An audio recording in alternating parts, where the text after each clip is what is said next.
Your music exclusive. I grew up like a savage.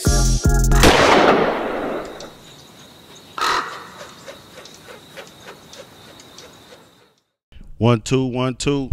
You now rocking with the No Vultures podcast.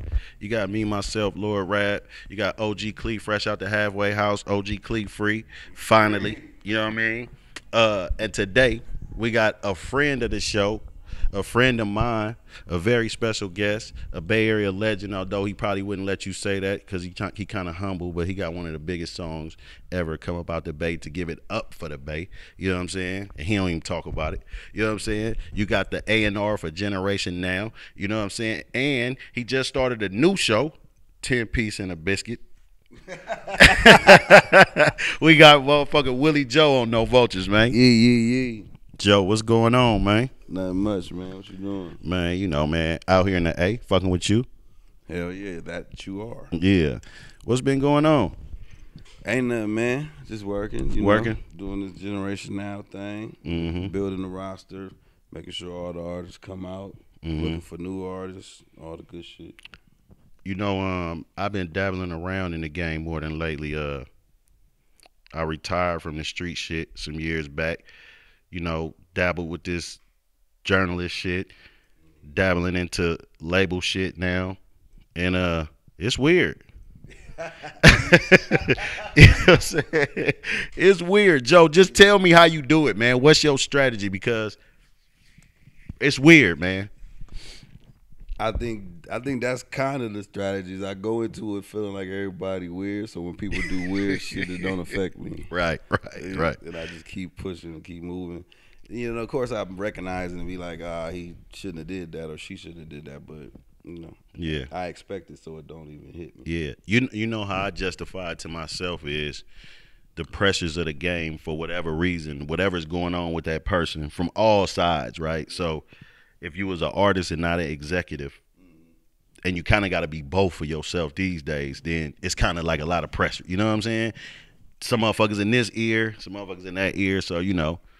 But with that being said, I seen a clip, and I think it wasn't Mary J. Blige, it was somebody at R&B, but basically, you know, she was saying, like, I feel like I'm on an episode of Power.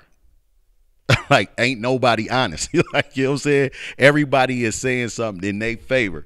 You know what I'm saying? So you can't really, it ain't that they misguiding you or telling you something that ain't true, but they gonna tell you something that's in their favor. Yeah, there's one version of it. There's one version of it. Yeah.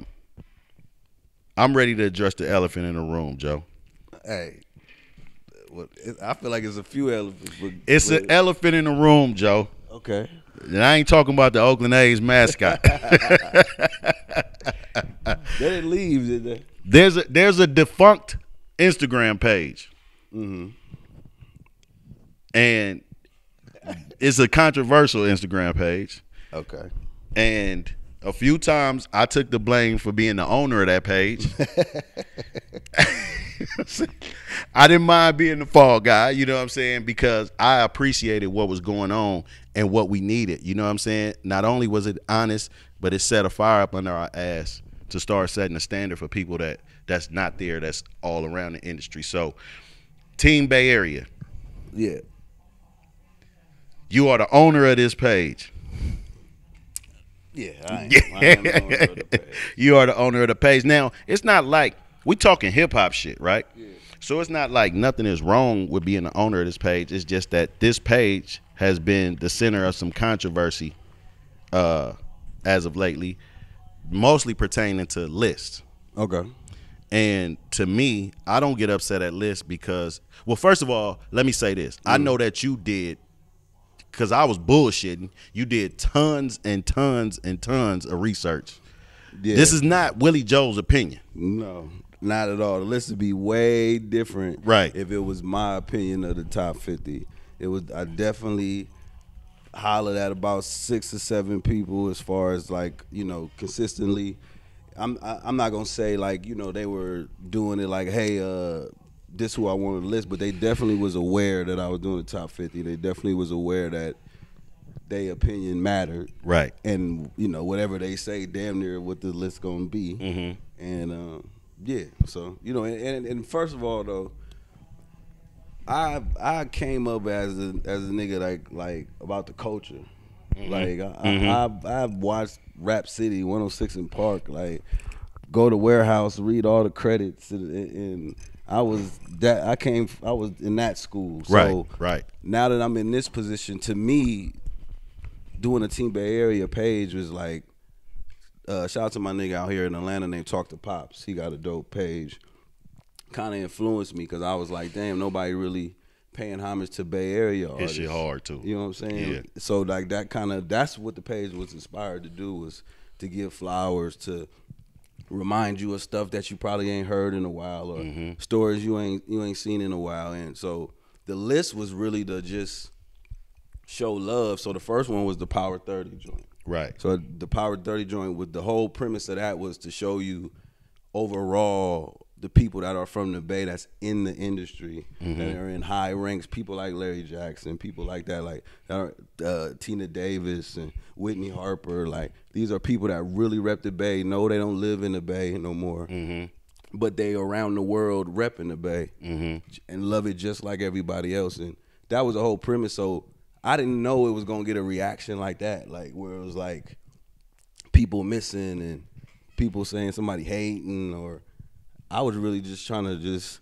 show people like, hey, these people from the Bay too. It's kind of like a Rolodex. Like, you might want to tap in with these people, hit this DM, like, see what's good. But you know, with that list, what I noticed for one is people fought their battles, their own personal battles through trying to acknowledge other people. If that makes sense. Like, if I was to say, oh, y'all didn't put Willie Joe on there, right? If I don't say y'all don't put Willie Joe on there, I really mean y'all didn't put Lord Rab on there. That's what I got out of that. I saw a lot of that. Niggas who felt like they should be on there, but they used other people, right? And so, because it sounds crazy when you talking about it, the executive side, and you try to put yourself in it, because nigga gonna be like, well, nigga, what's your accomplishments? What have you done, right? And I want to clear something up. There's a lot of contributors in Bay Area culture, right? And on the executive side, and people that have been there for 20 years. But your time can count against you if you have less achievements than a person that was there for less time. You feel what I'm saying? Because now you just look like an assist man. You don't look like you really call plays. Yeah. You see what I'm saying? Like, it just looked like you around when shit going on, but you never developed into nothing. So I'm saying that to our family, because when we be talking like this, we talking to our people. You know what I'm saying? Now the other list, the rappers, the 50 rappers, you know, that's subjective. And here's one thing that I'm gonna say, which I was saying in the last statement, is accomplishments, statistics. Nobody want to look at statistics. You know what I'm saying? And that's the one thing I regretted. There was a criteria for sure. It should have been posted at the same time as posting the list. You know what I mean? So it wouldn't be able to get out of control and you know, and look away. Because I definitely get it. Without seeing a criteria and seeing the list, you could feel all kind of ways about it. But the criteria make it make sense as far as why, you know, overall everybody was choosing the people in the slots that they was choosing. You've been in the game doing this shit for a while, and that transition from a rapper to an executive, right? What is that? What is that moment where you say, I'm not a full-time rapper no more? I think it's just like, I was being real, just like living a life where you like follow God, like, and let him like really speak to you. Like, you know what I mean? Like, so when my man Lake hollered at me and was asking me what did I think about being an A&R and for his label that he's putting together, I looked at that like that was God speaking through him. That was saying like it's time to transition. It's not saying that you didn't accomplish everything that you failed as an artist. It's just, this is still a part of the story. This is the transition, because believe it or not, that's what I've been doing from the jump and didn't really realize that I was doing. When I put together Fly Nigga Movement, that's me being an A&R, recognizing Irk the Jerk, Neo the Gift, Tracks a Million, rest in peace. Like, you know what I mean? That's why I feel like Right Here came out of that movement. It's because it was the energy, not saying niggas did anything towards the song. It was just the energy. It was just the, tell a nigga he the hottest. Like, I remember that. You tripping, nigga. You the nigga. Like, you know what I mean? You got it. Like, shit like that. 22nd Letter, same thing. Neff Farrell, Cousin Feek, like, doing something for the V. Neff getting signed, was sick with it through that. Like, you know what I mean? I was A&R and didn't even know it. Like, that gives you, like, that gives you the resume of, like, that's what I say legendary, right? Because somebody's gonna say, it's people right now that's gonna say Neff Pharaoh is legendary. Of course. You see what I'm saying? Like, you were there. People say Irk the Jerk is legendary. Absolutely. The records were legendary. You were there. You made a legendary song and records yourself. And I'm saying the A&R side, it was organic for you, right? Because putting together the album with it wasn't Stevie Joe, was it? I got one with Stevie Joe. You got one with Stevie Joe? Mm-hmm. Is that the one that's not the average Joe? Yep. Oh, yeah, okay. That's the one that's not that. Yeah. And then you got one with Joe Blow. No. Just a record with Joe Blow. Yeah, I think he was on a song on there or something like that. I don't know. But conceptually, doing shit like that, like saying not the average Joe, right? You taking a slogan, everybody know this term, you putting it to the record. Like, those little things, people don't know that those are jobs. Because we from the Bay, we so used to, you got to do everything. Yeah. You got to get your artwork together. You got to you got to do that shit. So when you get into the game and that starts happening, you like, damn, niggas really get, like, this is a job. Like, was it crazy to you, or was you? No, it was definitely crazy because I thought nothing could fulfill me but rapping. Like performing and like things like that. And it was crazy because once I start getting into it, because the thing about my man Lake, one of the CEOs of Generation Now, asking me to, what I think about A&R, is he was saying, we're thinking about making you A&R. He didn't say you got a job, here go a check. Like, we're thinking. I went up there the next day and was going for like 6 months without even talking about a check. Like, it helping A&R and projects, helping just being in the room, giving energy. You know what I mean? And that's kind of during that time. That's when I kind of was telling everybody, like, man, Drama need to do a project. Like, everyone was wondering why he didn't have a project, and he was like, man, give me some records. Oh, done deal. Boom. And and to the beginning of this year, we dropped the album. So, hey, that album's too hard too, bro. I'm gonna tell you something. I'm on my, bro. I don't lie. You know what I'm saying, bro? That I love that shit. I got my girl loving that album. I got my, you know what I'm saying, like, because, well, I don't know how that worked and I don't know how it got put together, but I know we've never heard A Boogie and Lil Baby, right? And the Boosie, Trouble and Peasy record, amazing. Nobody don't hear Tracks a Million in that capacity, right? I'm saying this shit to say, bro, like, I don't give a fuck how much a record is slept on. I don't care how much, because nobody's saying that could have been the best record of the year. And I felt that as soon as I heard, like, this is the best record I heard so far this year. Like, up until like Killer Mike. Yeah. You know what I'm saying? And I'm talking about body of work. Yeah. You know what I'm saying? And how did you feel about that, bro? Because you done brought that over from saying, I think you should do a project, to creating shit like that.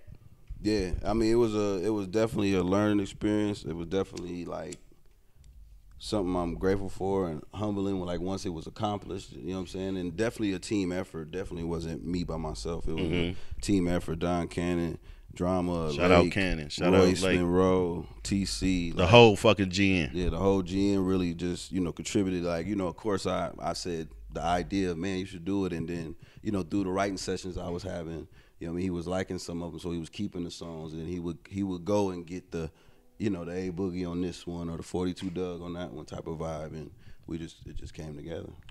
When from the first time y'all start doing a drama project up into this last one, is the approach different because of this is the nigga that he's already that nigga, but then he leaves now he's coming off the Grammys. Does the records got it? We're like, hey, bro, because the Tyler intro was from the rip. I'm like, oh, what a perfect way to start. You know what I'm saying? Like, and I know what you was thinking. I know it's you a rap nerd nigga like me. So you think of old tapes. You think of, oh, how did they do that? Oh, I'm gonna bring that back. You know what I mean? So opening up the record with that intro was like, this shit dumb. Like, it's just. As soon as he laid it, everybody knew that was the first song. No debate. Yeah, that shit was classic for sure. What y'all do when that nigga start sex playing in the studio, though, bro? That nigga gonna walk by like, Willie Joe, you so beautiful. That nigga crazy, bro. What's wrong with that nigga? Pause yourself, Tyler. Nah, but they did that session in L.A., so I wasn't there. Okay. But yeah, that record was amazing. But like, so where did you get the capacity to start even having writing sessions? Like you started doing that in the Bay? Nah, I actually saw other like labels and people having like writing camps and stuff like that, and I was wondering, like, dang, what if I just have writing sessions, like where I'm just, you know, inviting certain people and producers and writers, and I'm able to empower people. Like, yeah, I can't get you signage in now, but I can get you in a writing session, and if you make something that they like, you know what I mean, it can make an album, and a lot of things that made albums through the writing session. So. Yeah, that's a dope thing, and I say shout out to Fab. He's starting to do that a lot in the Bay. Fabby. You know what I'm saying? But it takes a nigga that done been around to come back and do it. You know what I'm saying? Because we never get to squeeze the best out of what we got. Fabby, that's my brother right there, man. Like, got real history, like real day one. Like, I remember meeting him back in the day with Gary Archer, D-Ray, like, where they was really pushing their thing. And about that list, man. I didn't want you at number 18, Fabby. I definitely said you was a top 10. It was definitely, a group thing. So, hey, we went with it. But I just don't be liking a narrative where it's just straight to me. Yeah, you didn't select people. That's like that. Yeah. I Niggas know I show love. That's my whole thing about it. I definitely bringing know that. people together and showing love. Like, never hating, never doing none of that. You are a nigga that bring people together and create those moments. You know what I'm saying? We seen it, nigga. You got 48 motherfuckers on one song. You know what I'm saying? I don't even know if nobody got no. Well, we ain't got no Simba song in it before he cracked. You got Polo in it before he cracked. Come on, man. Talk your shit, man. Yeah, you got all kind of niggas in Come there. on, man. Like, come on. It the list goes on and on. Like, you was around the HBK niggas early. Yeah, definitely. IAMSU, I had one of the first features way before the Beat It Up came out. Right. Like, definitely used to be at K9 house when we used to record the F&M shit, because he used to be over there rocking with Irk. So, yeah. What did you think, or did you think? You was living in it, but, like, I know you went to Atlanta early, right? And came back. You had a deal early and you had a deal with Show Enough.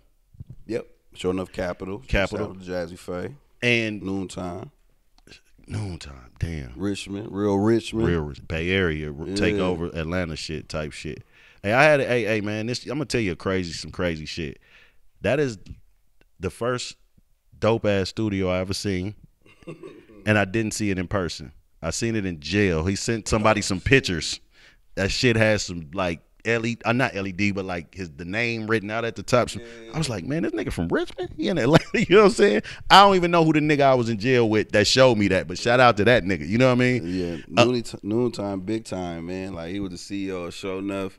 He discovered August Alsina, like, you know what I mean? Discovered Jazzy Pha, Sierra, Jody Breeze. Man, like, yeah, he amazing. Like, if you think about it, it's some cold Bay Area shit that happened in Atlanta. It's a cold correlation between the two, right? Bay to A is a real thing. That's a real thing. Yeah. Yeah. Like nigga have, man, yourself. Like, the shit you done did, like we just mentioned Noonie. Like, we're talking about the things that 40 was able to come down Tell here. me when the Goals were recorded in Atlanta. Yeah. A nigga reignited his career here. Facts. I remember Short, seeing same them. shit. Yeah, Short too. I remember seeing them back then when I was moving around trying to get a deal. 40, and they used to invite me to the studio, and I just can chill and see him record the Get a Report Card album. Like, Dame Fame was there, Keith the Sneak. Like, it was a Lil Jon, like, it was a whole vibe. Like, Stay all blue. I'm just trying to stay racked up like you. Put an 8 in a 1 and do magic. Tryna stretch hair run like elastic. Eco-friendly drug dealer, I don't waste no plastic. Use all 4 corners of that baggie. All I ever wanted was a bankroll. So I pull up on Champ before the bank close. Say no to stank hoes and stank clothes. No paramedic pimpin', nigga, we don't save hoes. Yeah, rest in peace to Lil